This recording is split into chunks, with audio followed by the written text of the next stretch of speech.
Magandang araw mga mag-aaral. Welcome sa ating panibagong klase sa kontemporaryong issue. Ngayong linggong ito ay ipagpapatuloy natin ang talakayan sa paksa tungkol sa dahilan, dimension at konsepto ng globalisasyon. Bibigyang diin natin ang mga dimension ng globalisasyon at mga epekto ng globalisasyon. Tara na at simulan na natin ang ating pag-aaral. Para sa ating pagbabalik-aral, sagutin ang mga sumusunod na katanungan. Ano ang globalisasyon? Magbigay ng isang halimbawa ng dahilan ng globalisasyon at ipaliwanag sa maikling pangungusap. I-comment mo sa ibaba ng ating video lesson ang iyong mga kasagutan. Pamilyar ka ba sa mga nasa larawan?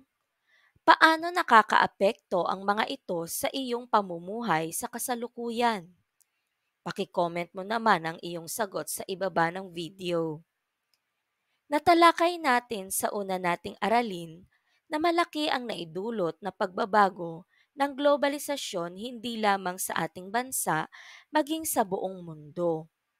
Ang mga pagbabagong ito ay naging bahagi na ng ating pamumuhay at maaaring nagdudulot ng positibo o di kaya ay negatibo sa pangkalahatan. Tunghayan natin ang mga dimensyon ng globalisasyon na tumutukoy sa mga salik kung saan ang globalisasyon ay makikita at lumalago. Una ay ang economic o pangkalakalan. Sentro sa isyong globalisasyon ang ekonomiya na umiinog sa kalakalan ng mga produkto at serbisyo. Mabilis na nagbago ang paraan ng palitan ng mga produkto at serbisyo sa pagitan ng mga bansa sa daigdig sa nagdaang siglo. Kinakitaan ito ng pag-usbong ng malalaking korporasyon na ang operasyon ay nakatuon hindi lamang sa bansang pinagmulan kundi maging sa ibang bansa. Ang halimbawa nito ay ang pag-usbong ng multinational at transnational companies. Ang multinational companies ay ang pangkalahatang katawagan na tumutukoy sa mga namumuhunang kumpanya sa ibang bansa, ngunit ang mga produkto o serbisyong ipinagbibili ay hindi nakabatay sa pangangailangang lokal ng pamilihan. Ilang halimbawa nito ay ang Unilever, Procter and Gamble, McDonald's, Coca-Cola, Google, Uber, Starbucks, 7-Eleven, Toyota Motor at iba pa. Ang transnational companies ay tumutukoy sa mga kumpanya o negosyong nagtatatag ng pasilidad sa ibang bansa. Ang kanilang serbisyong ipinagbibili ay batay sa pangangailangang lokal. Binibigyang kalayaan na magdesisyon, magsaliksik at magbenta ang mga unit na ito ayon na rin sa hinihingi ng kanilang pamilihang lokal. Marami sa kanila ay ang kumpanyang petrolyo, IT consulting, pharmaceutical at ang mga kauri nito. Halimbawa nito ay ang kumpanyang Shell, Accenture, Telus International Philippines. Ikalawa ay ang technological or technological. Hindi lamang sa ekonomiya makikita ang manifestasyon ng globalisasyon. Mababanaag din ito sa aspektong teknolohikal. Mabilis na tinangkilik ng mga mamamayan sa developing countries ang paggamit ng cellular phones o mobile phone na nagsimula sa mauunlad na bansa. Particular dito ang mga bansang tulad ng Pilipinas, Bangladesh at India. Nakatutulong ang teknolohiyang ito sa pagpapabuti ng kanilang pamumuhay. Sa paggamit nito, mabilis na nakakahingi ng tulong sa panahon ng pangangailangan tulad ng kalamidad. Isa rin dito ang mabilis na transaksyon sa pagitan ng mga tao. Sa Pilipinas, talamak ang paggamit ng mobile phones. Sa katunayan, Ang pagte-text ay naging bahagi na ng pang-araw-araw na pamumuhay ng marami. Ayon sa pag-aaral, marami sa mga cellphone users ay hindi lamang itinuturing ang cellphone bilang isang communication gadget. Ito ay nagsisilbi ring extension ng kanilang sarili, kaya naman hindi madaling maihiwalay ito sa kanila. Kung mabilis na binago at binabago ng mobile phone ang buhay ng maraming gumagamit nito, higit na pagbabago ang dinadala ng computer at internet sa nakakarami. Ito ay nakakaagapay sa pagbibigay ng iba't ibang uri ng serbisyo tulad ng email. Napabibilis nito ang pag-a-apply sa mga kumpanya, pag-alam sa resulta ng pagsusulit sa kolehiyo at pamantasan, pagkuha ng impormasyon at balita, pagbili ng produkto at serbisyo na mas kilala sa tawag na e-commerce. Kaugnay sa pagdami ng mobile phones at computer ay ang mabilis na pagdaloy ng mga idea at konsepto patungo sa iba't ibang panig ng mundo dahil ang mga ito ay nasa digitized form.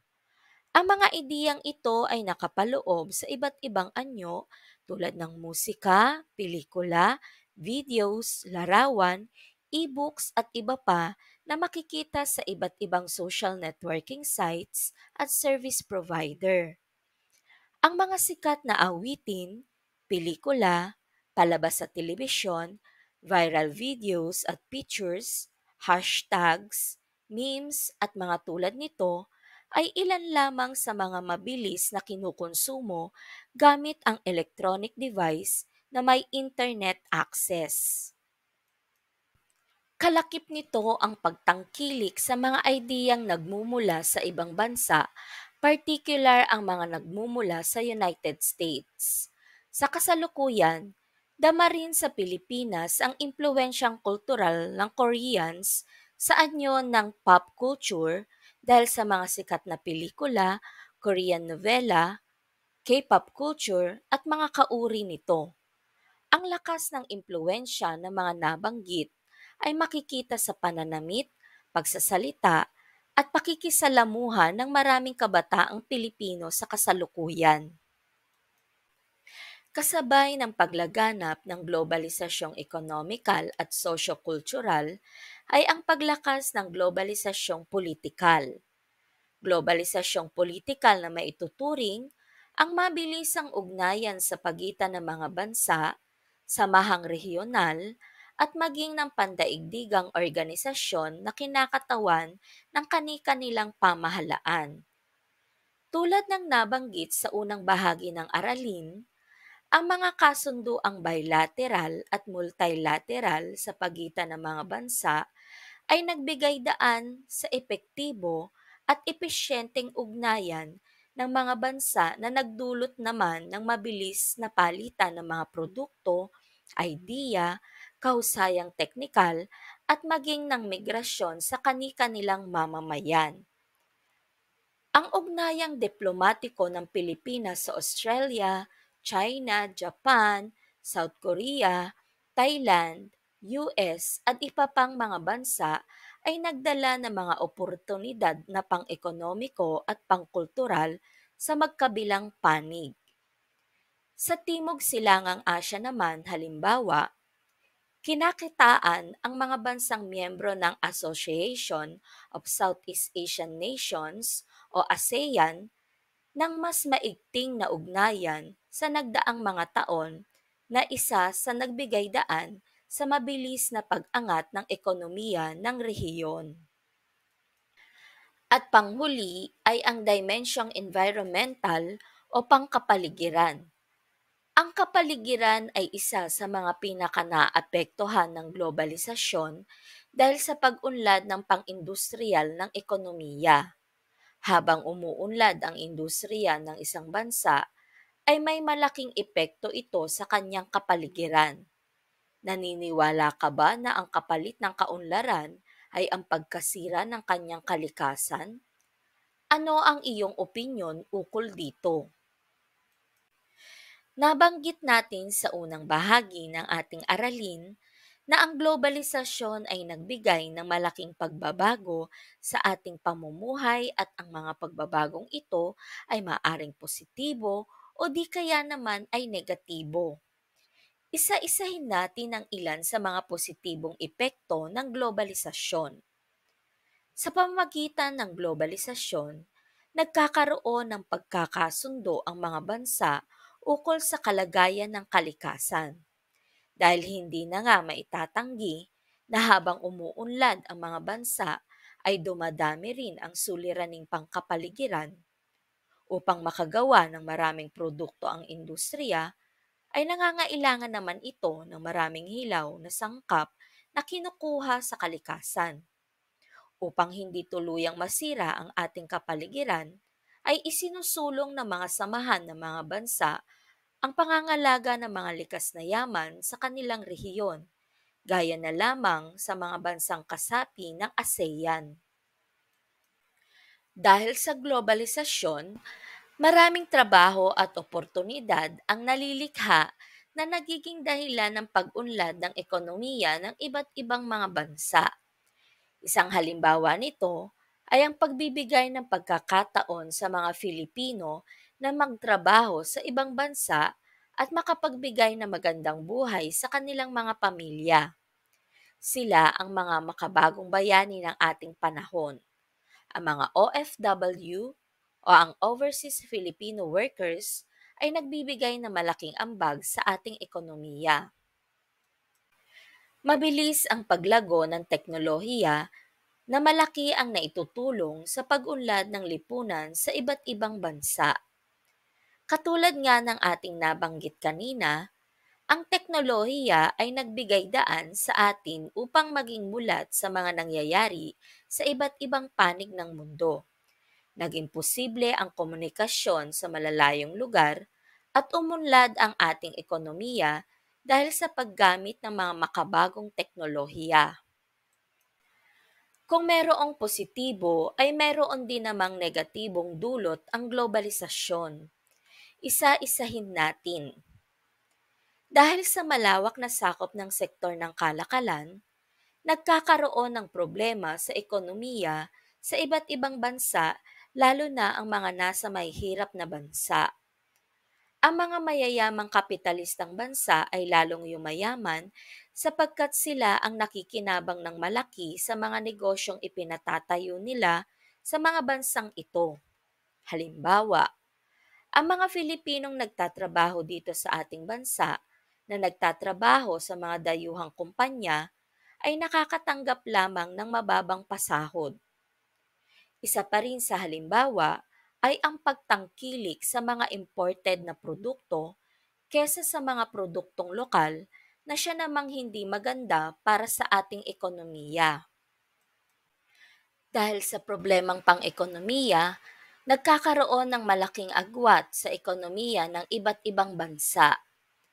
Ang mga kumpanyang itinatag ng mga bansang kapitalista ay mas lalo pang dumadami sa paglipas ng panahon at dahil dito ay mas malaki ang pakinabang na kanilang nakukuha mula sa mga bansang kanilang pinagtayuan ng negosyo. At dahil naman sa agwat ng ekonomiya, nagkakaroon din ng malaking agwat sa buhay at pamumuhay ng mga tao sa pagitan ng mahihirap at mayayaman. Sapagkat may mga taong hindi makahanap ng trabaho dahil sa mga polisiya ng mga kumpanya na nagiging dahilan ng pagkakaroon ng limitasyon sa maaaring tanggapin sa mga trabaho, makikita na ang antas ng pamumuhay ng mga tao sa lipunan ay magkakaiba.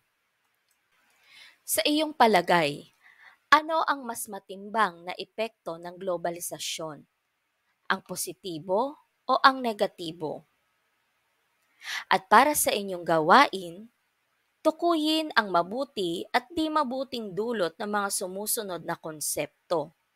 Isulat sa inyong activity notebook ang mga kasagutan. Mula sa mga konseptong Facebook, Google, Converse, McDonald's at K-pop, Isulat sa unang hanay ang mabuting na idudulot nito sa inyo bilang kabataan, at sa kabilang hanay naman ay ang hindi mabuting na idudulot nito sa inyo. At huwag ding kalimutang mag-review para sa inyong maikling pagsusulit. Naway marami kayong natutunan ngayong araw. Inaanyayahan ko kayong mag-like at subscribe upang ma-notify kayo sa susunod nating aralin. Hanggang sa susunod na pag-aaral, mga mahal kong mag-aaral, magandang buhay!